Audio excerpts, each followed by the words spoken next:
ಬಣ್ಣ ತಿಂದು ಸಿಹಿ ಹಣ್ಣ ಕೊಡುವ ಮರ ನೀಡಿ ನೀಡಿ ಮುಕ್ತ.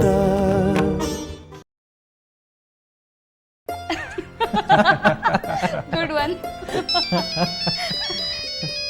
Excuse me. ಹೇಳಿ ಕೃಷ್ಣ. ಓ ಸರಿ, ನಾ ಹೇಳ್ತೀನಿ ಬಿಡಿ. ಯಾ,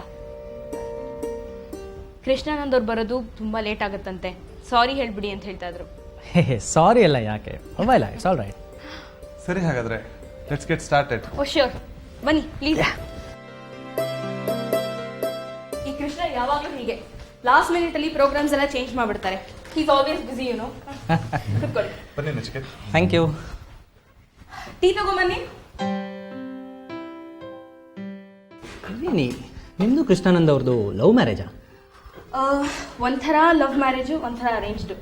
ಯಾಕೆ ಈ ಪ್ರಶ್ನೆ ಸಡನ್ ಆಗಿ? ನಿಮ್ಮಿಬ್ರು ನೋಡಿದಾಗ ನನಗೆ ಹಾಗೆ ಅನ್ನಿಸ್ತು, ಅದಕ್ಕೆ ಕೇಳಿದೆ. ಬೈ ದಿ ವೇ, ನಿಮ್ಮ ಲೈಫ್ ಬಗ್ಗೆ ಏನೂ ಹೇಳೇ ಇಲ್ಲ.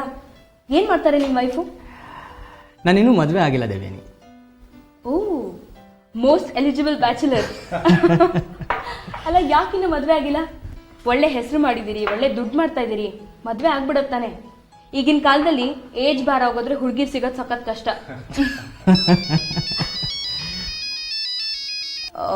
Have a call. ನೀವಿಬ್ರು ಮಾತಾಡ್ತಾರಿ, I just be back soon. ಮತ್ತೆ ನಚಿಕೇತ್, ಅದೇನು ಇದ್ದಕ್ಕಿದ್ದ ಹಾಗೆ ಇಂಡಿಯಾ ಭೇಟಿ? ನನಗೆ ಯಾವಾಗಲೂ ಇಂಡಿಯಾದಲ್ಲೇ ಇರಬೇಕು ಅಂತ ಆಸೆ. ಆದರೆ ಏನು ಮಾಡಲಿ, ಕೆಲವು ಕಮಿಟ್ಮೆಂಟ್ಸಿಂದ ನಾನು ಇಷ್ಟು ದಿವಸ ಅಲ್ಲೇ ಇರಬೇಕಾಯ್ತು. ಈಗ ಒಂದು ಹಂತಕ್ಕೆ ನನ್ನೆಲ್ಲ ಕಮಿಟ್ಮೆಂಟ್ಸು ಮುಗ್ದಿದೆ. ಅದಕ್ಕೆ ಇಂಡಿಯಾದಲ್ಲೇ ಸೆಟ್ಲ್ ಆಗೋಣ ಅಂತ ಬಂದಿದ್ದೀನಿ. ನೀವೇನೇ ಹೇಳಿ ಸರ್, ಎಷ್ಟೇ ದುಡ್ಡು ಮಾಡಲಿ, ಎಷ್ಟೇ ಹೆಸರು ಮಾಡಲಿ, ನಮ್ಮ ಜನ, ನಮ್ಮ ಭಾಷೆ, ನಮ್ಮ ನಾಡು, ಇದ್ರಲ್ಲಿ ಸಿಗೋ ಸಂತೋಷನೇ ಬೇರೆ. You are absolutely right Nachiket. ಅಂದಹಾಗೆ ಹೊಸದಾಗಿ ಏನಾದರೂ ಬರವಣಿಗೆ ಶುರು ಮಾಡಿದ್ದೀರಾ? ಹಾಂ, ಬರಿತಾ ಇದ್ದೀನಿ. Science fiction. ಅದಕ್ಕೆ ನಾನು ತುಂಬ ರಿಸರ್ಚ್ ಮಾಡಬೇಕು. ಹೌದು, ಈಗ ರಿಸರ್ಚ್ ತುಂಬನೇ ಮಾಡಬೇಕಾಗತ್ತೆ. ಈಗ ನಿಮ್ಗೆ ಒಳ್ಳೆ ಹೆಸರಿರೋದ್ರಿಂದ ನಿಮ್ಗೆ ಜವಾಬ್ದಾರಿನೂ ಜಾಸ್ತಿ. ಪೊಲಿಟಿಷಿಯನ್ ಆದರೂ ನಿಮಗೆ ಸಾಹಿತ್ಯದಲ್ಲಿ ತುಂಬ ಆಸಕ್ತಿ ಇರೋ ಹಾಗಿದೆ. ನಿಜ ಹೇಳಬೇಕು ಅಂದರೆ Nachiket, books R my first love. At the same time politics is my last love. ನಾನು ನಿಮ್ಮೆಲ್ಲ ಪುಸ್ತಕಗಳನ್ನ ಓದಿದ್ದೀನಿ, ತುಂಬ ಚೆನ್ನಾಗಿ ಓದಿಸ್ಕೊಂಡು ಹೋಗುತ್ತೆ. ಐ ಥಿಂಕ್ ನಿಮ್ಮ ತಂದೆಯವರ ಇನ್ಫ್ಲುಯೆನ್ಸು ನಿಮ್ಮ ಬರವಣಿಗೆ ಮೇಲೆ ಆಗಿದೆ ಅನಿಸುತ್ತೆ. ಇನ್ಫ್ಯಾಕ್ಟ್ ನಾನು ಬರೆದಿರೋ ಪುಸ್ತಕ the God who did not Vanish ನಮ್ಮ ತಂದೆಯವ್ರದೇ ಕಥೆ. ಒಂದು ಹಂತದಲ್ಲಿ ರಾಜಕೀಯದಲ್ಲಿ ಬೇಸರ ಆಗೋಗಿ ನಮ್ಮ ತಂದೆ ಮನೆ ಬಿಟ್ಟು ಹೊಟ್ಟೋದ್ರು. ಆಗ ಅದ್ರ ಬೇಸಿಸ್ ಮೇಲೆ ನಾನು ಕನ್ನಡದಲ್ಲಿ ಒಂದು ಪುಸ್ತಕ ಬರೆದೆ, ಮಾಯವಾಗದ ಭಗವಂತ ಅಂತ. ಆದರೆ ಇಲ್ಲಿ ಯಾರೂ ಅದನ್ನು ಒಳ್ಳೆ ಪುಸ್ತಕ ಅಂತ ಕನ್ಸಿಡರೇ ಮಾಡಲಿಲ್ಲ. ಲಂಡನ್ನಲ್ಲಿದ್ದಾಗ ಇದೇ ಪುಸ್ತಕನ ನಾನು ಇಂಗ್ಲೀಷಿಗೆ ಟ್ರಾನ್ಸ್ಲೇಟ್ ಮಾಡಿದೆ. ಸಿಕ್ಕಾಪಟ್ಟೆ ಪಾಪ್ಯುಲರ್ ಆಯಿತು, ಬುಕ್ಕರ್ ಅವಾರ್ಡ್ ಕೂಡ ಬಂತು. ಈಗ ಅದು ಫಿಲಮ್ ಕೂಡ ಆಗ್ತಾ ಇದೆ. Very interesting. ಅದಕ್ಕಿಂತ ಇಂಟ್ರೆಸ್ಟಿಂಗ್ ಒಂದು ವಿಷಯ ಹೇಳ್ತೀನಿ ಕೇಳಿ. ಮೊನ್ನೆ ಯಾರೋ ಬಂದಿದ್ರು, ನಿಮ್ಮ God who did not Vanish ಪುಸ್ತಕದ ರೈಟ್ಸ್ ಕೊಡಿ, ನಾವು ಅದನ್ನು ಕನ್ನಡಕ್ಕೆ ಟ್ರಾನ್ಸ್ಲೇಟ್ ಮಾಡಿಸ್ತೀವಿ ಅಂತ. ಮಿಸ್ಟರ್ ನಚಿಕೇತ್, ನಿಮ್ಮ ತಂದೆ ಬಗ್ಗೆ ನಿಮ್ಗೆ ಎಷ್ಟೊಂದು ಗೌರವ ಇದೆ. ನನಗೂ ಅಷ್ಟೇ, ನಮ್ಮ ತಂದೆ ಬಗ್ಗೆ ಅಷ್ಟೇ ಗೌರವ. ಪ್ಲೀಸ್. ನಮ್ಮ ತಂದೆ ರಾಜಾನಂದ ಸ್ವಾಮಿಯವರು ಮೊದಲು ಅಂತ್ಯೋದಯ ರಂಗ ಪಕ್ಷದಲ್ಲಿದ್ದಾಗ ನಿಮ್ಮ ತಂದೆಯವರು ಫಾಲೋವರ್ ಆಗಿದ್ರು. ಅವರು ಅಂತ್ಯೋದಯ ರಂಗ ಪಕ್ಷ ಬಿಟ್ಟು ಜನಹಿತ ಪಕ್ಷ ಕಟ್ಟಿದ ಮೇಲೂ ನಿಮ್ಮ ತಂದೆಯವ್ರ ಗೈಡೆನ್ಸ್ ತಗೋತಾ ಇದ್ರು. ನಮ್ಮ ತಂದೆಯವ್ರಿಗೆ ನಿಮ್ಮ ತಂದೆಯವ್ರ ಕಂಡ್ರೆ ತುಂಬ ರೆಸ್ಪೆಕ್ಟ್ ಇತ್ತು. ಹಾಂ, ಐ ಆಮ್ ಸಾರಿ. ನಿಮ್ಮ ತಂದೆ ರಾಜಾನಂದ ಸ್ವಾಮಿ ಅವ್ರ ಸಾವು ಈ ರೀತಿಯಾಗಿದ್ದು ತುಂಬಾ ಶಾಕಿಂಗ್ ಆಗಿತ್ತು. ಐ ಆಮ್ ಸಾರಿ, ನಾನು ಇದನ್ನು ಕೇಳಬಾರ್ದಾಗಿತ್ತೇನೋ. It's okay Nachiket. Sorry Nachiket, ನಿಮ್ಮ ಜೊತೆ ಸರಿಯಾಗಿ ಮಾತಾಡೋಕ್ಕೂ ಆಗ್ತಿಲ್ಲ. ಫೋನ್ ಮೇಲೆ ಫೋನ್ ಬರ್ತಿದೆ. ಲಾಯರ್ ಅಸೋಸಿಯೇಷನ್ ಅವರು ಕಾಲ್ ಮಾಡಿದರು. ಅವ್ರದ್ದು ಯಾವುದೋ ಒಂದು ಫಂಕ್ಷನ್ಗೆ ಚೀಫ್ ಗೆಸ್ಟಾಗಿ ಇನ್ವೈಟ್ ಮಾಡ್ತಾ ಇದ್ದಾರೆ. ಎಷ್ಟು ಬರೋಕ್ಕಾಗಲ್ಲ ಅಂದರೂ ಕೇಳ್ತಾನೆ ಇಲ್ಲ, ತುಂಬ ಬಲವಂತ ಮಾಡ್ತಾ ಇದ್ದಾರೆ. ಬೈ ದ ವೇ ದೇವಾನಂದ್ ಅವರೇ, ಲಾಯರ್ ಅಂದ ತಕ್ಷಣ ನೆನಪಾಯಿತು, ನಿಮ್ಮ ಲಾಯರ್ ಕಡೆಯಿಂದ ಫೋನ್ ಬಂದಿತ್ತು. ನಿಮ್ಮ ಮೊಬೈಲ್ ಏನೋ ಸ್ವಿಚ್ ಆಫ್ ಮಾಡ್ಕೊಂಡಿದ್ದೀರಂತೆ, ಅದಕ್ಕೆ ಲ್ಯಾಂಡ್ಲೈನಿಗೆ ಫೋನ್ ಮಾಡಿದರು. ನಿಮ್ಮದು ನಿವೇದಿತ ಅವ್ರದ್ದು ಡಿವೋರ್ಸ್ ಕೇಸ್ ಹಿಯರಿಂಗು ಈ ಮಂತ್ 15th ಇದೆಯಂತೆ. ಡಿವೋರ್ಸಾ? ಓ ಸಾರಿ, ಈ ವಿಷಯನ ಇವ್ರ ಮುಂದೆ ಹೇಳಬಾರ್ದಾಗಿತ್ತು ಅನ್ಸುತ್ತೆ.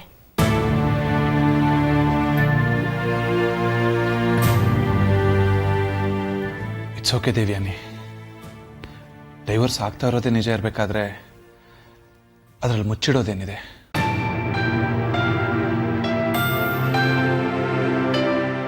Excuse me.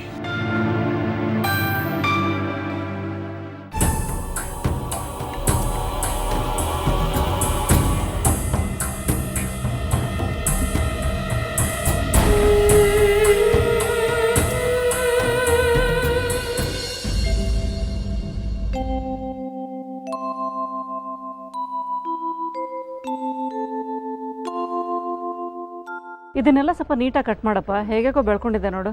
ಗೊಬ್ಬರ ಹಾಕಿದ್ಯಾ? ಬಿಸಿಲು ಸಿಕ್ಕಾಪಟ್ಟೆ ಇದೆ. ದಿನಕ್ಕೆ 2 ಸಲ ನೀರು ಹಾಕು, ಗೊತ್ತಾಯ್ತಾ?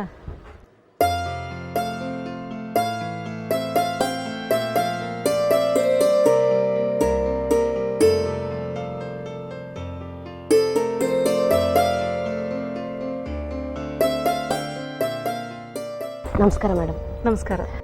ನಚಿಕೇತ್ ಸರ್ ಇದ್ದಾರಾ? ಇದ್ದಾರೆ. ನೀವು? ನಾನು ನೂತನ ಚಾನಲಿಂದ ಬರ್ತಾ ಇದ್ದೀನಿ, ನಿವೇದಿತಾ ದೇವಸಾಗರ ಅಂತ. ಓ, ನಿವೇದಿತಾ ಅವರಾ? Please come.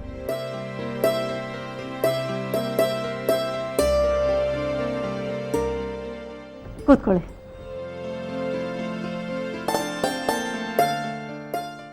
ನಿನ್ನೆ ಫೋನ್ ಮಾಡಿ ಮಾತಾಡಿದ್ದು ನೀವೇ ಅಲ್ವಾ? ಹೌದು. 2 ನಿಮಿಷ, ನಚಿಕೇತ್ ಬಂದ್ಬಿಡ್ತಾನೆ. ಬ್ರಿಟನ್ನಲ್ಲಿ ದ ಗಾರ್ಡಿಯನ್ ಅಂತ ಒಂದು ಪೇಪರ್ ಇದೆ, ಅವರು ಟೆಲಿಫೋನಿಕ್ ಇಂಟರ್ವ್ಯೂ ತಗೋತಾ ಇದ್ದಾರೆ. ಇವತ್ತು ನಿಮ್ಮ ಚಾನಲ್ನಲ್ಲಿ ಇಂಟರ್ವ್ಯೂ ಇದೆ ಅಂತ ಹೇಳ್ತಾ ಇದ್ದ ನಚಿಕೇತ್. ಅದಕ್ಕೇನಾದರೂ ತಡ ಆಯಿತಾ? ಇಲ್ಲ ಮೇಡಮ್, ಇಂಟರ್ವ್ಯೂಗೆ ಇನ್ನೂ 1.5 ಗಂಟೆ ಟೈಮ್ ಇದೆ. ನಮ್ಮ ಚಾನಲ್ ಇಲ್ಲೇ ಹತ್ತಿರ, ಒಂದು 20 ನಿಮಿಷ ಡ್ರೈವು. ಇಂಟರ್ವ್ಯೂ ಮುಂಚೆ ನನಗೆ ಸರ್ ಬಗ್ಗೆ ಒಂದು ಸ್ವಲ್ಪ ಪ್ರಶ್ನೆಗಳನ್ನ ಕೇಳಬೇಕಾಗಿತ್ತು. ಅಂದರೆ ಅವರ ಬದುಕಿನ ಬಗ್ಗೆ, ಅವರ ಬರಹದ ಬಗ್ಗೆ, ಅವ್ರ ಬಗ್ಗೆ. ತುಂಬ ಸಂತೋಷ. ನಿಮ್ಗೆ ಕುಡಿಯೋದಕ್ಕೆ ಏನು ತೊಗೊಂಬರಲಿ? ಏನು ಬೇಡ ಮೇಡಮ್. ಅಯ್ಯೋ, ಅದಕ್ಕೆ ಯಾಕೆ ಅಷ್ಟು ಸಂಕೋಚ ಪಡ್ತೀರಿ? 1 ನಿಮಿಷ, ಬಂದೆ.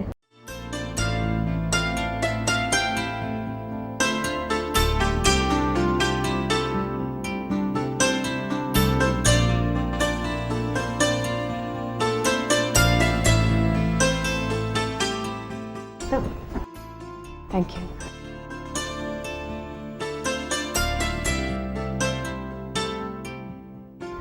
ನಿವೇದಿತಾ, ನೀವು ಮೊದಲು ಪಾಂಚಜನ್ಯ ಚಾನಲ್ ಹೆಡ್ ಆಗಿದ್ರಿ ಅಂತ ನಚಿಕೇತ್ ಹೇಳ್ದ.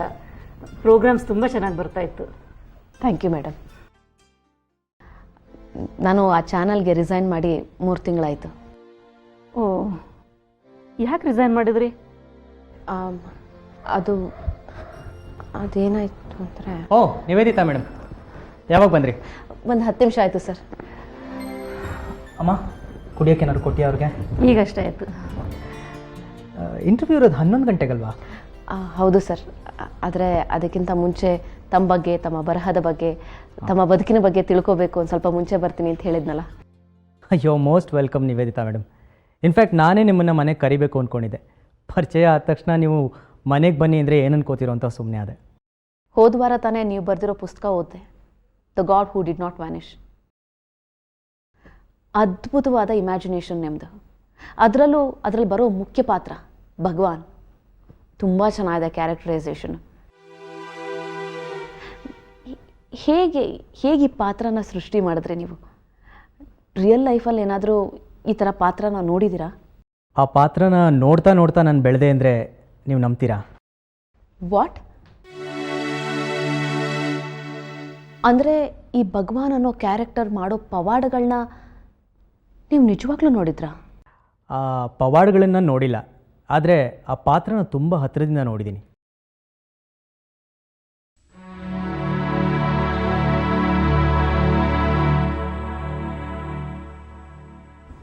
ನೀವು ಮಾತಾಡ್ತಾರೆ, ಬಂದೆ.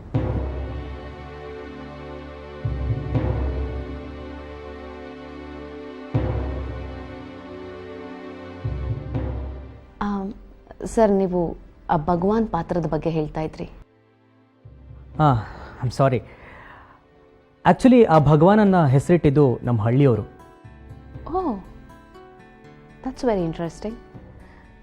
ನಿಮ್ಮ ಹಳ್ಳಿಲೇ ಇದ್ರ ಅವರು? ಹಾಂ, ಆಗ ನಾನು ಡಿಗ್ರಿ ಓದ್ತಾ ಇದ್ದೆ.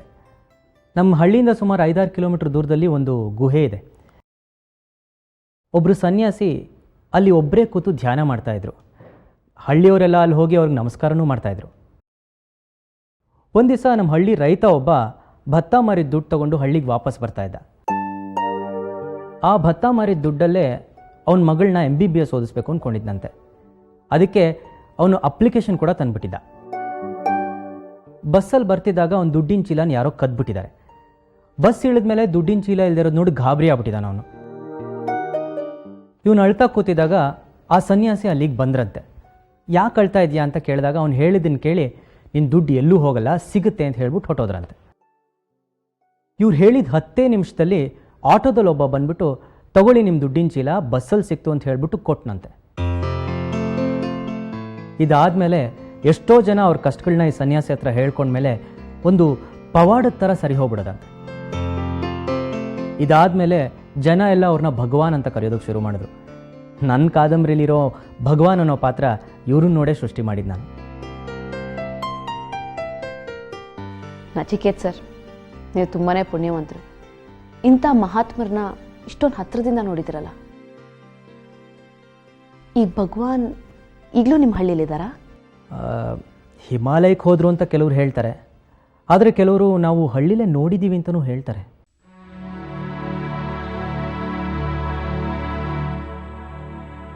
ಓ, ಟೈಮ್ ಹೋಗಿದೆ ಗೊತ್ತಾಗಲಿಲ್ಲ. ಇಂಟರ್ವ್ಯೂಗೆ ಲೇಟ್ ಆಗುತ್ತೆ, ಹೊರಡೋಣ ಸರ್? ಓಹ್ ಶೋರ್, ಹೊರಡೋಣ. ಒಂದು ರಿಕ್ವೆಸ್ಟ್ ನಿವೇದಿತಾ ಮೇಡಮ್, ನೀವು ನನ್ನ ಸರ್ ಅಂತ ಕರಿಬಾರ್ದು, ನಚಿಕೇತ್ ಅಂತ ಕರಿಬೇಕು, ಓಕೆನಾ? ಆಗಲಿ ನಚಿಕೇತ್ ಅವರೇ, ನೀವು ಅಷ್ಟೇ ನನ್ನ ಮೇಡಮ್ ಅಂತ ಕರೆಯೋ ಬದಲು ನಿವೇದಿತಾ ಅಂತ ಕರಿಬೋದು. ಶೋರ್ ನಿವೇದಿತಾ ಅವರೇ, ಹೊರಡೋಣ ಹಾಗಾದರೆ. ಅಮ್ಮ, ನಾವು ಹೊರಡ್ತಾ ಇದ್ದೀವಿ. 1 ನಿಮಿಷ ಇರೋ, ಬಂದೆ.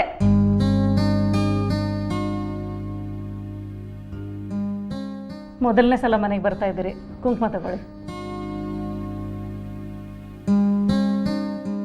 ಬಿಡುವಾಗಿ ಇನ್ನೊಂದ್ಸಲ ಬನ್ನಿ.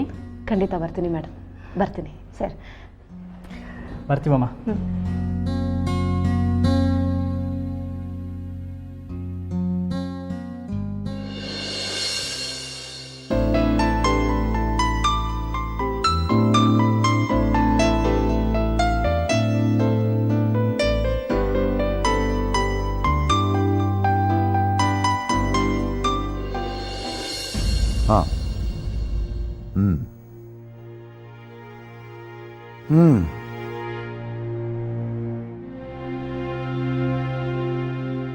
Sure, Mr. Camera. I will look into the matter. With pleasure. Thank you. Thank you. ಪರಮಾನಂದ ಗೌಡ್ರೆ, ನಾನು ಗುರುವಾರ USA ಹೋಗ್ತಾ ಇದ್ದೀನಿ. ಪರವಾಗಿಲ್ಲ ಸರ್. ಇನ್ ಕೇಸ್ ಏನಾದ್ರು ಎಮರ್ಜೆನ್ಸಿ ಇದ್ದರೆ ಉಪಮುಖ್ಯಮಂತ್ರಿ ಚಾಬ್ರಿ ಅವರು ಇದ್ದಾರಲ್ಲ ಸರ್, ನೋಡ್ಕೋತಾರೆ. ಸರ್, ಮೊನ್ನೆ ಪ್ರೆಸ್ ಮೀಟ್ನಲ್ಲಿ ತಮ್ಮ ಬಗ್ಗೆ, ಸರ್ಕಾರದ ಬಗ್ಗೆ ಭಾಳ ಚೆನ್ನಾಗಿ ಸಮರ್ಥನೆ ಮಾಡಿಕೊಂಡ್ರು ಸರ್. ಪ್ರೆಸ್ನವ್ರು ಏನೇ ಪ್ರಶ್ನೆ ಕೇಳಿ ಥಟ್ ಅಂತ ಉತ್ತರ ಕೊಡ್ತಾರೆ ಸರ್. ಎಲ್ಲ ರೆಡಿಯಾಗಿ ಬಂದಿರ್ತಾರೆ. ಪರವಾಗಿಲ್ಲ ಕಣ್ರಿ ಚಾಬ್ರಿಯ, ಪಾಲಿಟಿಕ್ಸ್ ಬರೋದಕ್ಕಿಂತ ಮುಂಚೆನೇ ಎಲ್ಲ ತಯಾರನ್ನು ಮಾಡ್ಕೊಂಡ್ಬಿಟ್ಟಿದ್ದಾರೆ. ನೋಡಿ, ಹೋದ ಸಾರಿ ಸೆಷನ್ನಲ್ಲಿ ಶಿವಕೃಷ್ಣ ದೇಸಾಯಿ ಅವರ ಎಲ್ಲ ಪ್ರಶ್ನೆಗಳಿಗೂ ಸರಿಯಾಗಿ ಉತ್ತರ ಕೊಟ್ಟರು. ವಿರೋಧ ಪಕ್ಷದವರೆಲ್ಲ ಚಾಬ್ರಿಯ ಅವ್ರನ್ನ, ಅವ್ರ ಖಾತೆ ಬಗ್ಗೆ ಏನೂ ಗೊತ್ತಿಲ್ಲ, ಮಾತಾಡೋದಕ್ಕೂ ಬರೋದಿಲ್ಲ, ಅವ್ರನ್ನ ಸರಿಯಾಗಿ ಸಿಕ್ಕಾಕಿಸ್ಕೋಬೇಕು ಅಂತ ಅಂದ್ಕೊಂಡಿದ್ರು. ಆದರೆ ಆ ವಿರೋಧ ಪಕ್ಷದವರಿಗೆ ಮುಖಭಂಗ ಆಗ್ಬಿಡ್ತು. ಅಲ್ಲ, ಚಾಬ್ರಿ ಅವರು ಹಣಕಾಸು ಮತ್ತು ಕಂದಾಯ ಇಲಾಖೆನ ವಹಿಸಿಕೊಂಡು ಇನ್ನೂ 1 ತಿಂಗಳಾಗಿದೆ ಅಷ್ಟೇ, ಆಗಲೇ ಎಷ್ಟೊಂದು ಕರಾರುವಕ್ಕಾಗಿ ಅಂಕಿಅಂಶಗಳನ್ನ ಹೇಳ್ತಾರೆ ನೋಡಿ. ನನಗೆ ಆಶ್ಚರ್ಯ ಆಗ್ಬಿಡ್ತು ಕೇಳಿ. ಚಾಬ್ರಿ ಅವರು ನಾವು ಅಂದುಕೊಂಡದಕ್ಕಿಂತ ಫಾಸ್ಟ್ ಆಗಿದ್ದಾರೆ. ಅವ್ರ ಪಾಲಿಟಿಕ್ಸ್ ಬರೋದಕ್ಕಿಂತ ಮೊದಲು ನನ್ನ ಹತ್ರ ಚರ್ಚೆ ಮಾಡಬೇಕಾದ್ರೆ, ನಾವು 30 ಕ್ಷೇತ್ರಗಳನ್ನು ಅಭಿವೃದ್ಧಿ ಮಾಡ್ತೇವೆ, ಆ 30 ಕ್ಷೇತ್ರಗಳನ್ನ ನಮ್ಮ ಸ್ನೇಹಿತರಿಗೆ ಬಿಟ್ಕೊಡ್ಬೇಕು ಅಂತ ಹೇಳ್ತಾ ಇದ್ರು. ನೋಡಿ, ಅವ್ರು ಅಂದ್ಕೊಂಡಂಗೆ ಮಾಡ್ತಾ ಇದ್ದಾರೆ, ಅವ್ರ ಸ್ವಂತ ದುಡ್ಡಲ್ಲಿ. ಹೌದು ಸರ್, ಚಾಬ್ರಿ ಅವ್ರು ಡೆವಲಪ್ ಮಾಡ್ತಿರೋ 15 ಕ್ಷೇತ್ರಗಳಿಗೆ ಹೋದ್ವಾರ ಹೋಗಿದ್ದೆ ಸರ್. ನಿಜವಲ್ಲೂ ಯಾವುದೋ ಹೊಸ ರಾಜ್ಯಕ್ಕೆ ಹೋಗಿದ್ದೀನಿ ಅನ್ನಿಸ್ಬಿಡ್ತು ಸರ್. ತುಂಬ ಹೈಟೆಕ್ ಮಾಡ್ತಾ ಇದ್ದಾರೆ ಸರ್. ಪ್ರತಿ ಒಂದು ಕಡೆನೂ ದೊಡ್ಡ ದೊಡ್ಡ ಕಟೌಟು ಸರ್ ಅವ್ರದ್ದು. ನಾವು ಮುಂದಿನ 5 ವರ್ಷಕ್ಕೆ ಪ್ಲಾನ್ ಮಾಡಿದ್ರೆ, ಆ ಚಾಬ್ರಿಯ 50 ವರ್ಷಗಳಿಗೆ ಪ್ಲಾನ್ ಮಾಡ್ತಾರೆ. ಒಳ್ಳೇದಾಯ್ತು ಸರ್, ನೀವು ನಿಶ್ಚಿಂತೆಯಾಗಿರ್ಬೋದು. ಹೆಚ್ಚಿನ ಜವಾಬ್ದಾರಿನ ಚಾಬ್ರಿ ಅವರಿಗೆ ವಹಿಸ್ಬಿಡಿ.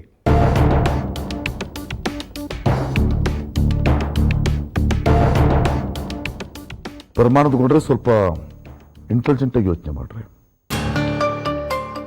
ಚಾಬ್ರಿ ಅವರು ಇಷ್ಟೆಲ್ಲ ಖರ್ಚು ಮಾಡ್ತಾ ಇರೋದು ನಾನು ಆರಾಮಾಗಿರ್ಬೇಕು ಅಂತಲ್ಲ, ಖಂಡಿತ ಇಲ್ಲ. ಪರಮಾನಂದ ಗೌಡ್ರೆ, ನನಗೆ ಈ ಚಾಬ್ರಿಯನ್ನು ನೋಡಿದ್ರೆ ಪುರಾಣ ಕಾಲದ ವಾಮನ ಮೂರ್ತಿ ಕಂಡಂಗೆ ಕಾಣ್ತಾನೆ. ಪುರಾಣದಲ್ಲಿ ವಾಮನ ಬಲಿಚಕ್ರವರ್ತಿ ಹತ್ರ ಹೋಗಿ 3 ಪಾದದಗಲ ಭೂಮಿಯನ್ನು ದಾನವಾಗಿ ಕೇಳ್ತಾನೆ. ಆ ವಾಮನ 3 ಹೆಜ್ಜೆಗಳನ್ನಿಟ್ಟು ಇಡೀ ಬ್ರಹ್ಮಾಂಡವನ್ನೇ ಆವರಿಸ್ಕೊಂಡ್ಬಿಡ್ತಾನೆ. ಹಾಗೆ ಈ ಚಾಬ್ರಿಯ ನಿಧಾನಕ್ಕೆ ಈ ರಾಜ್ಯವನ್ನು ಆವರಿಸ್ಕೋಬೇಕು ಅಂತ ಹೊರಟಿದ್ದಾನೆ. ಆದರೆ ನಾನು ಬಲಿಚಕ್ರವರ್ತಿಯಲ್ಲ, ತ್ರಿವಿಕ್ರಮ ಅಂತ ಚಾಬ್ರಿಯಾಗಿ ಗೊತ್ತಿಲ್ಲ.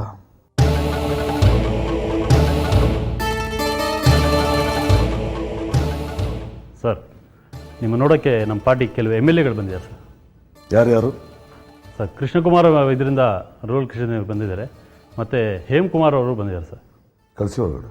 ಸರಿ ಸರ್. ನಮಸ್ಕಾರ ಸರ್. ನಮಸ್ಕಾರ, ಕೂತ್ಕೊಳ್ಳಿ. ಏನಿಬ್ಬರು ಜೊತೆಲಿ ಬಂದ್ಬಿಟ್ಟಿದ್ದೀರಿ? ಸರ್, ನಮಗೆ ತುಂಬ ಪ್ರಾಬ್ಲಮ್ ಆಗಿಬಿಟ್ಟಿದೆ ಸರ್. ಅದನ್ನು ನಿಮ್ಮ ಹತ್ರ ಹೇಳೋಣ ಅಂತ ಬಂದ್ವಿ. ಏನು ಪ್ರಾಬ್ಲಮ್? ಸರ್, ಚಾಬ್ರಿ ಅವರು ನಮ್ಮ ಕ್ಷೇತ್ರದಲ್ಲಿ ಅಭಿವೃದ್ಧಿ ಕೆಲಸಗಳನ್ನು ಮಾಡಿಸ್ತಾ ಇದ್ದಾರೆ. ನೀವು ಹೇಗಾದರೂ ಮಾಡಿ ಅದನ್ನು ನಿಲ್ಸಕ್ಕೆ ಹೇಳಬೇಕು ಸರ್. ಏನ್ರಿ ಶಿವಪ್ರಸಾದ್ ಈ ಥರ ಮಾತಾಡ್ತಾ ಇದ್ದೀರಾ? ಅಲ್ರಿ, ನಿಮ್ಮ ಕ್ಷೇತ್ರದಲ್ಲಿ ಅಭಿವೃದ್ಧಿ ಕಾರ್ಯಗಳು ನಡೆದರೆ ಸಂತೋಷ ಪಡಬೇಕು. ಅದನ್ನು ಬಿಟ್ಬಿಟ್ಟು CM ಸಾಹೇಬ್ರ ಹತ್ರ ಬಂದು ಕಂಪ್ಲೇಂಟ್ ಮಾಡಕ್ಕೆ ಬರ್ತಿದ್ದೀರಲ್ರಿ. ಅಲ್ರಿ, ನಿಮ್ಮ ಕ್ಷೇತ್ರದಲ್ಲಿ ಮುಂಚೆ ರಸ್ತೆಗಳು ಹೇಗಿತ್ತು? ಯಾವನಾದ್ರೂ ಹೊಸ ಕಾರ್ ತಗೊಂಡು ನಿಮ್ಮ ಕ್ಷೇತ್ರಕ್ಕೆ ಬಂದರೆ ಆ ಹಳ್ಳುಗಳಲ್ಲಿ ಓಡಿಸಿ ಒಂದೇ ವಾರಕ್ಕೆ ಕಾರ್ನ ಗುಜರಿಗೆ ಹಾಕಬೇಕಿತ್ತು. ಇವಾಗ ನೋಡ್ರಿ, ಚಾಬ್ರಿ ಅವರು ಡೆವಲಪ್ಮೆಂಟ್ ಜವಾಬ್ದಾರಿ ತಗೊಂಡ್ಮೇಲೆ ರಸ್ತೆಗಳೆಲ್ಲ ಎಷ್ಟು ಹೈಟೆಕ್ ಮಾಡಿದ್ದಾರೆ ಅಂತ. ಚಾಬ್ರಿ ಅವರು ಉಸ್ತುವಾರಿ ವಹಿಸ್ಕೊಂಡ ಮೇಲೆ ನಮ್ಮ ಕ್ಷೇತ್ರದಲ್ಲಿ ಒಳ್ಳೊಳ್ಳೆ ಕೆಲಸಗಳಾಗಿದೆ ಸರ್. ರಸ್ತೆಗಳೆಲ್ಲ ಚೆನ್ನಾಗಾಗಿದೆ, ಅದನ್ನು ನಾನು ಒಪ್ತೀನಿ. ಆದರೆ ಅದರಿಂದ ನಮ್ಗೆ ಯಾವುದೇ ರೀತಿ ಕ್ರೆಡಿಟ್ ಸಿಗ್ತಾ ಇಲ್ಲ ಸರ್. ಅಲ್ರಿ, ನಮ್ಗೇನು ಕ್ರೆಡಿಟ್ ಸಿಗ್ತಾ ಇಲ್ಲ ಅಂತ ಚಿಕ್ಕ ಮಕ್ಕಳ ಥರ ದೂರ ಹೇಳ್ತಾ ಇದ್ರಲ್ರಿ. ಹೋಗಿ ಚಾಬ್ರಿ ಅವ್ರ ಹತ್ರ ಮಾತಾಡಿ, ಡೆವಲಪ್ಮೆಂಟ್ ಕೆಲಸಗಳಲ್ಲಿ ಇನ್ವಾಲ್ವ್ ಆಗಿ. ಸರ್, ಆ ವಿಚಾರನೇ ನಿಮ್ಮ ಹತ್ರ ಮಾತಾಡ್ಕೊಂಡು ಹೋಗೋಣ ಅಂತ ಬಂದ್ವಿ ಸರ್. ಚಾಬ್ರಿ ಅವರು ಡೆವಲಪ್ಮೆಂಟ್ ವಿಚಾರದಲ್ಲಿ ನಮ್ಮನ್ನು ಯಾವುದೇ ರೀತಿ ಇನ್ವಾಲ್ವ್ ಮಾಡ್ಕೋತಿಲ್ಲ ಸರ್. ಹಾಗಾಗಿ ನಮ್ಗೆ ಯಾವುದೇ ಇನ್ಫಾರ್ಮೇಷನ್ ಸಿಗ್ತಾ ಇಲ್ಲ ಸರ್. ಮೀಡಿಯಾದವ್ರು ಬಂದು ನಮ್ಮನ್ನು ಪ್ರಶ್ನೆ ಮಾಡಿದಾಗ ಆ ಡೆವಲಪ್ಮೆಂಟ್ಸ್ ಬಗ್ಗೆ ನಮಗೇನು ಡೀಟೇಲ್ಸ್ ಗೊತ್ತಿರೋದಿಲ್ಲ ಸರ್. ಸರ್, ಮೊನ್ನೆ ಪಂಚಜನ್ಯ ಚಾನಲ್ನವರು ನನ್ನನ್ನು ಲೈವ್ ಶೋ ಕರೆದಿದ್ರು ಸರ್. ಅಲ್ಲಿ ನಮ್ಮ ಕ್ಷೇತ್ರದಲ್ಲಿ ಶುರು ಮಾಡಬೇಕಾಗಿದ್ದ ಏರ್ಪೋರ್ಟ್ ಬಗ್ಗೆ ನನ್ನನ್ನು ಪ್ರಶ್ನೆ ಮಾಡಿದ್ರು. ಆದರೆ ಅದ್ರ ಬಗ್ಗೆ ನಮ್ಗೆ ಯಾವುದೇ ಇನ್ಫಾರ್ಮೇಷನ್ನೇ ಇದ್ದಿಲ್ಲ ಸರ್. ಆದರೆ ಆ TV ಚಾನಲ್ನವರಿಗೆ ಸಂಪೂರ್ಣ ಮಾಹಿತಿ ಇತ್ತು. ನನಗಂತೂ ತುಂಬ ಅವಮಾನ ಆಗೋಯ್ತು ಸರ್. ಮುಂಚೆ ಜನ ಏನೇ ಕೆಲಸ ಆಗಬೇಕಾದ್ರೂ ನಮ್ಮ ಹತ್ರ ಬರ್ತಾಯಿದ್ರು. ಈಗ ಯಾರು ನಮ್ಮ ಹತ್ರ ಬರೋದೇ ಇಲ್ಲ. ಎಲ್ಲರೂ ಚಾಬ್ರಿ ಅವ್ರ ಹತ್ರ ಹೋಗ್ತಾರೆ ಸರ್. ಅಲ್ಲಿ ಚಾಬ್ರಿ ಅವ್ರ ಕಡೆ ಒಬ್ಬ ಕಂಪ್ಲೇಂಟ್ ರಿಜಿಸ್ಟರ್ ಮಾಡ್ಕೋತಾನೆ. ನಾವು ಕ್ಷೇತ್ರದ MLAಗಳು ಸರ್. ಈಗ ಆಗ್ಬಿಟ್ರೆ ಜನ ನಮ್ಗೇನು ಮರ್ಯಾದೆ ಕೊಡ್ತಾರೆ ಸರ್? ಹೌದು ಸರ್, ಚಾಬ್ರಿ ಅವರು ನಮ್ಮ ಕ್ಷೇತ್ರದಲ್ಲಿ ಯಾವುದೇ ಸಮಾರಂಭ ಮಾಡಿದ್ರು ನಮ್ಮನ್ನು ವೇದಿಕೆ ಮೇಲೆ ಕರೆಯೋದಿಲ್ಲ ಸರ್. ಸಾಮಾನ್ಯ ಕಾರ್ಯಕರ್ತರ ಹಾಗೆ ಕೆಳಗೆ ಕೂರಿಸ್ತಾರೆ. ನಮ್ಮ ಕಾರ್ಯಕರ್ತರೇ ನಮ್ಮ ಮಾತಿಗೆ ಮರ್ಯಾದೆ ಕೊಡ್ತಾ ಇಲ್ಲ ಸರ್. ಈಗಾಗ್ಬಿಟ್ರೆ ಎಲೆಕ್ಷನ್ ಟೈಮಲ್ಲಿ ಜನಗಳ ಮುಂದೆ ಹೇಗೆ ಸರ್ ಹೋಗೋದು ನಾವು? ಅಲ್ಲ, ಎಲ್ಲವನ್ನು ಚಾಬ್ರಿ ಅವ್ರ ಹತ್ರ ಹೇಳಬೇಕಾಗಿತ್ತು. ಚಾಬ್ರಿ ಅವ್ರ ಹತ್ರ ಮಾತಾಡಿದ್ರ ನೀವು? ಸರ್, ಹೇಳಕ್ಕೆ ಹೋಗಿದ್ದೀವಿ ಸರ್. ನಮ್ಮ ಮಾತು ಅವ್ರು ಪೂರ್ತಿ ಕೇಳೋದೇ ಇಲ್ಲ ಅಂತಾರೆ ಸರ್. ನಾವು ಏನೇ ಮಾತಾಡ್ಬೇಕಂತಿದ್ರು ಅವ್ರು PS ಹತ್ರನೇ ಮಾತಾಡಬೇಕು ಅಂತ ಹೇಳ್ತಾರೆ ಸರ್. ಈ ಕಡೆ ಜನಗಳಿಗೂ ನಾವು ಮುಖ ತೋರ್ಸೋಕ್ಕಾಗ್ತಿಲ್ಲ, ಆ ಕಡೆ ಸರ್ಕಾರದಲ್ಲೂ ನಮಗೆ ಬೆಲೆ ಇಲ್ಲ. ಹೀಗಾದರೆ ನಾವು ಏನು ಮಾಡಬೇಕು ಸರ್? ಸರ್, ಹೀಗಾಗಿಬಿಟ್ರೆ ನಾವು ರಾಜಕೀಯವಾಗಿ ಫಿನಿಶ್ ಆಗಿಬಿಡ್ತೀವಿ ಸರ್. ದಯವಿಟ್ಟು ಚಾಬ್ರಿ ಅವ್ರಿಗೆ ಹೇಳಿ ಸರ್, ಅಭಿವೃದ್ಧಿ ಕೆಲಸಗಳಲ್ಲಿ ನಮ್ಮನ್ನು ಇನ್ವಾಲ್ವ್ ಮಾಡ್ಕೊಳ್ಳಿ ಅಂತ. ಅಲ್ಲಿ ಚಾಬ್ರಿ ಕಡೆಯವರು ಎಲೆಕ್ಷನ್ ನಿಲ್ತಾನೆ ಅಂತ ನಮ್ಮ ಪಾರ್ಟಿಯಲ್ಲಿ ಮಾತಾಡ್ಕೋತಾ ಇದ್ದಾರೆ. ಹೀಗಾಗಿಬಿಟ್ರೆ ನಮ್ಮ ಗತಿ ಏನು ಸರ್? ನಮಗಂತೂ ತುಂಬ ಟೆನ್ಷನ್ ಆಗಿಬಿಟ್ಟಿದೆ ಸರ್. ಸರ್, ಇಷ್ಟು ವರ್ಷ ನಾವು ಜನಹಿತ ಪಕ್ಷವನ್ನು ನಂಬ್ಕೊಂಡು ಬಂದಿದ್ದೀವಿ ಸರ್. ಈಗ ಏಕೆ ನಮ್ಮನ್ನು ಸೈಡ್ಲೈನ್ ಮಾಡಿಬಿಡಿ ಸರ್, ಪ್ಲೀಸ್. ಸರ್, ನಮ್ದೇನಾದರೂ ತಪ್ಪಿದ್ರೆ ಹೇಳಿ ಸರ್, ನಾವು ತಿದ್ಕೋತೀವಿ. ಅದನ್ನು ಬಿಟ್ಟು ಈ ರೀತಿ ರಾಜಕೀಯವಾಗಿ ಅಜ್ಞಾತವಾಸ ಕಳಿಸ್ಬಿಡಿ ಸರ್, ನಮಗೆ ತುಂಬ ಕಷ್ಟ ಆಗುತ್ತೆ. ನೋಡಿ, ನಾನು ನಿಮ್ಗೆ ಇಷ್ಟೊಂದು ಸಮಸ್ಯೆ ಆಗಿದೆ ಅಂತ ನನಗೆ ಗೊತ್ತಿರಲಿಲ್ಲ. ಏನು ಯೋಚನೆ ಮಾಡಬೇಡಿ, ನಿಮ್ಮ ಸಮಸ್ಯೆನ ಪರಿಹಾರ ಮಾಡೋಣ. ಚಾಬ್ರಿ ಅವರು ರಾಜಕೀಯಕ್ಕೆ ಹೊಸಬರು. ಬೇಸಿಕಲಿ ಅವರು ಬಿಸ್ನೆಸ್ ಮನ್. ಪ್ರತಿಯೊಂದು ವಿಚಾರಗಳನ್ನು ಅವರು ಲಾಭ ನಷ್ಟದ ದೃಷ್ಟಿಯಿಂದಲೇ ನೋಡ್ತಾರೆ. ನೀವುಗಳು ಸಹ ನಿಮ್ಮ ಕ್ಷೇತ್ರಗಳ ಬಗ್ಗೆ ಅಷ್ಟೊಂದು ಗಮನ ಕೊಟ್ಟಿರಲಿಲ್ಲ. ಅದಕ್ಕೆ ನಿಮ್ಮನ್ನು ನೆಗ್ಲೆಕ್ಟ್ ಮಾಡಿದ್ದಾರೆ ಅವರು. ಸರಿ, ನಾನು ಮಾತಾಡ್ತೀನಿ ಬಿಡಿ, ಡೋಂಟ್ ವರಿ. ಸರಿ ಸರ್, ನೀವು ಅಷ್ಟು ಮಾಡಿದರೆ ನಮಗೆ ತುಂಬ ಹೆಲ್ಪ್ ಮಾಡ್ದಂಗೆ ಆಗುತ್ತೆ ಸರ್. ಯೋಚನೆ ಮಾಡಬೇಡಿ, ಎಲ್ಲ ಸರಿ ಹೋಗುತ್ತೆ. ಸರಿ, ನೀವಿನ್ನು ಹೊರಡಿ. ಸರಿ ಸರ್, ಬರ್ತೀವಿ ಸರ್.